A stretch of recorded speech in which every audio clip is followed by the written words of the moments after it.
আল্লাহ পাকের শুকর আদায় করা। এটা এত বড় একটা গুণ যাকে আল্লাহ রাব্বুল আলামিন কৃতজ্ঞতা স্বীকারকারী অন্তর দিয়েছেন। সে হচ্ছে পৃথিবীর ধনী মানুষ। চলতে ফিরতে উঠতে বসতে সবসময় আমরা আল্লাহ পাকের নিয়ামতগুলো স্মরণ করব এবং সবসময় বলতে থাকবো আলহামদুলিল্লাহ, বলতে থাকবো আলহামদুলিল্লাহ। আল্লাহুম্মা লাকাল হামদ হামদান কাসীরান তাইয়িবান মুবারাকান ফীহি কামা ইয়ানবাগী লিজালালি ওয়াজহিক ওয়া আযীমি সুলতানিক।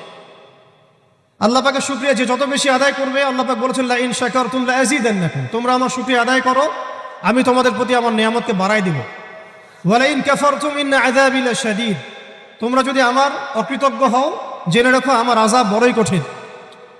তো উস্তাদগণ লিখেছেন একজন তালেবে ইলমের অবশ্যই শুকর গুজার অন্তর থাকতে হবে।